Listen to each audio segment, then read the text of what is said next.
मैं परमेश्वर का धन्यवाद देता हूँ कि परमेश्वर ने मुझे एक मौका दिया कि हम परमेश्वर के वचन में से कुछ बातों को देख सकें। और आज हम देखेंगे पहला कुरिन्थियों उसका चौथा अध्याय और उसका 14 से लेके 21 तक हम 6 बातों को देखेंगे कि कैसे हमारी आत्मिक अगुवाई में हम बढ़ सकते हैं। कैसे एक परमेश्वर के जन के द्वारा जब हम अगुवाई में चलते हैं और उसकी डांट हमें कैसे परमेश्वर के और नजदीक पहुंचाती है। आइए हम देखते हैं उसकी 14वीं आयत से। ये पत्री पौलुस लिखता है कुरिन्थियों को, और इस कुरिन्थियों की पत्री में जब पौलुस को पता लगता है कि उसकी कलीसिया कुछ ऐसे काम कर रही है जो नहीं करने चाहिए थे, वो उनको मौका मिलने पे डांटता भी है, उनकी भलाई को देख के उनको प्रोत्साहित भी करता है। और हम देखेंगे कैसे एक डांट हमें परमेश्वर के निकट पहुंचा सकती है। 14वीं आयत पढ़ेंगे। मैं तुम्हें लज्जित करने के लिए बातें नहीं लिखता, परंतु अपने प्रिय बालक जानकर तुम्हें चिताता हूँ।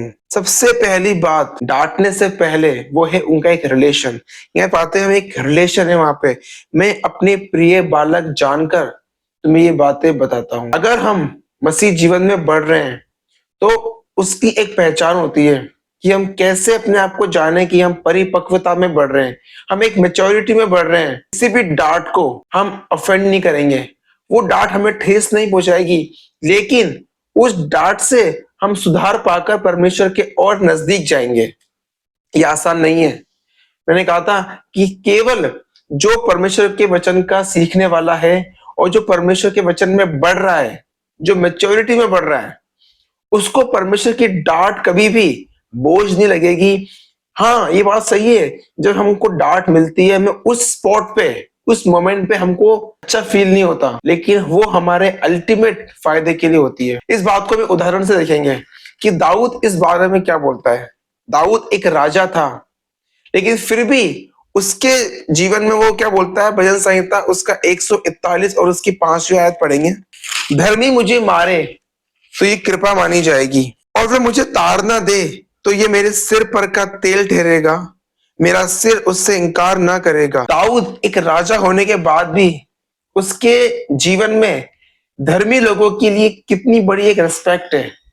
वही चीज आज हमको भी, जब हम परमेश्वर के वचन में बढ़ रहे हैं, प्रभु ने हमारे सामने भी कुछ लोगों को रखा है जो हमसे बड़े हैं, जो हमसे आत्मिकता में बड़े हैं, परमेश्वर के वचन में हमसे ज्यादा जानते हैं। अगर वो हमको सुधारे, वो हमको डांटे, तो as a student of the Bible हमें कभी भी उस डांट से ठेस नहीं पहुंचाना, लेकिन सुधार पाकर परमेश्वर के और निकटता में बढ़ना है हमको। मैं अपने प्रिय बालक जानकर तुम्हें ये बातें सिखाता हूं। आगे जब हम देखते हैं इसी आयत में पढ़ते पढ़ते 16वीं आयत में पढ़ेंगे।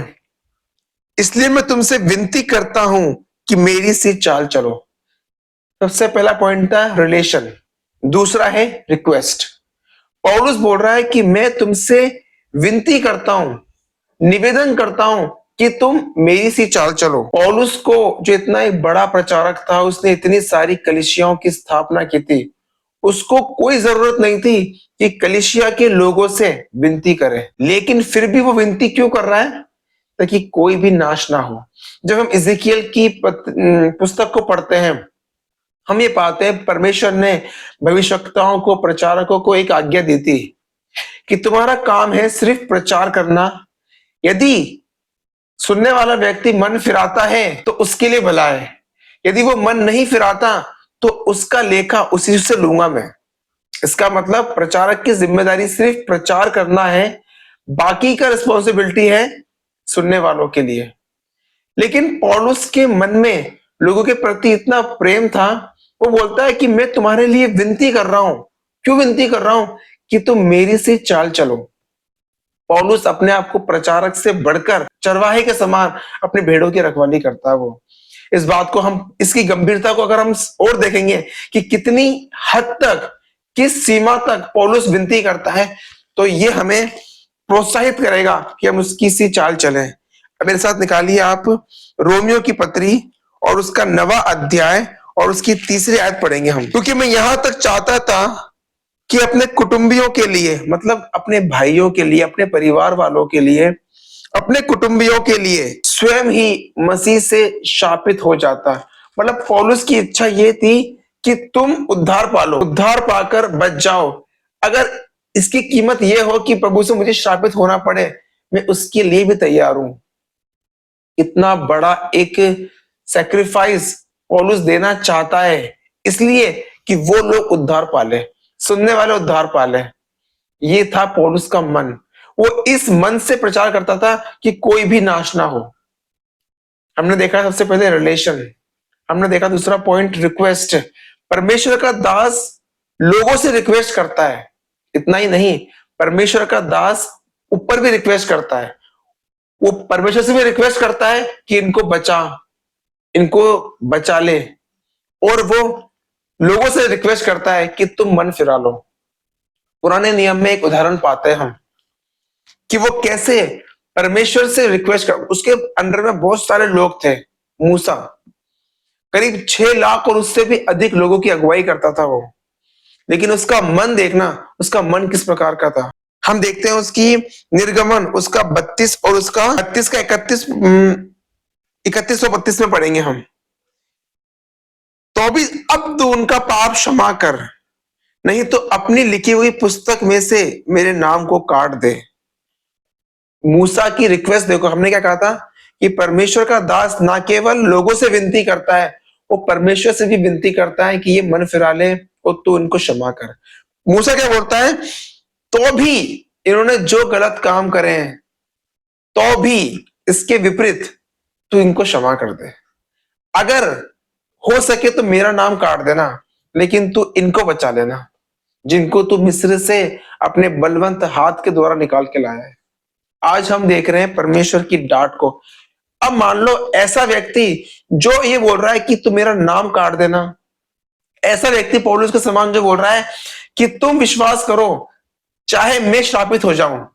जब ऐसा व्यक्ति, ऐसे लोग हमको अगर डांटे ना, तो वो डांट हमारे लिए जीवनदायक हो सकती है, वो हमको स्वर्ग तक ले जा सकती है।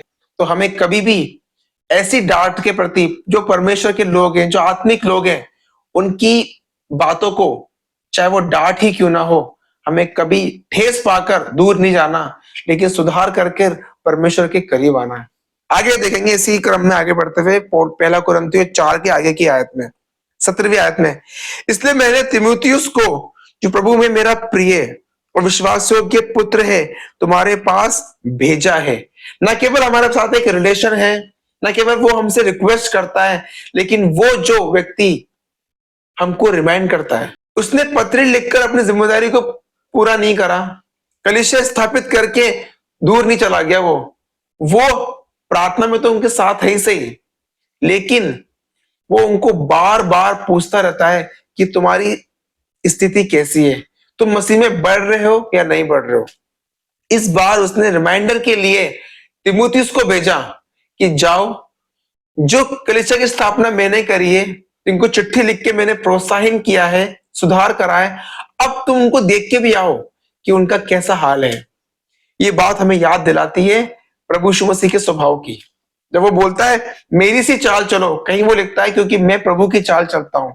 इस आयत को हम पाते हैं कि कहीं ना कहीं उसके अंदर प्रभु का स्वभाव था। हमको पता है जब प्रभु यीशु मसीह यूहन्ना 14 में बोलते हैं कि अब मैं जा रहा हूं, लेकिन तुम्हारे लिए एक सहायक छोड़ के जा रहा हूं। प्रभु यीशु मसीह ने जब संसार से स्वर्ग में चले गए, लेकिन उसने हमें संसार में अकेला नहीं छोड़ा। क्या लिखता है वचन में, मैं पिता से विनती करूंगा और वह तुम्हें एक और सहायक देगा कि वे सर्वदा तुम्हारे साथ रहे। और जो बातें तुम्हें मैंने सिखाई है, तुम उसको अपने बल से फॉलो नहीं कर सकते। मैं पिता से विनती करूंगा, प्रभु आपको एक सहायक देगा, पवित्र आत्मा, और वो बातें जो मैंने तुमसे कही है वो तुम्हें स्मरण कराएगा। और आगे देखेंगे हम, प्रभु का आत्मा न केवल हमको बातें स्मरण कराएगा, प्रभु के अनुसार उसको फॉलो करने में, आज्ञा मानने में हमारी मदद भी करेगा। तीमुथियुस यही बोल रहा है, पौलुस यही बोल रहा है कि मैंने तीमुथियुस को तुम्हारे पास भेजा है एज ए रिमाइंडर। क्यों? ताकि जो बातें तुमको मैंने सिखाई है उसमें तुम बने रहो। चौथा पॉइंट है हमारा, सबसे पहला रिलेशन, रिक्वेस्ट, रिमाइंडर। अब चौथा पॉइंट है रिव्यू या रीचेक। 18 से पढ़ूंगा। कुछ तो ऐसे फूल गए हैं मानो मैं तुम्हारे पास आने ही का नहीं, परंतु प्रभु ने चाहा तो मैं तुम्हारे पास शीघ्र ही आऊंगा और उन फूले हुओं की बातों को नहीं परंतु उनकी सामर्थ को जान लूंगा। पौलुस क्या बोल रहा है? मैं तुम्हें चेक भी करूंगा, रिव्यू, रीचेक या री एग्जामिन।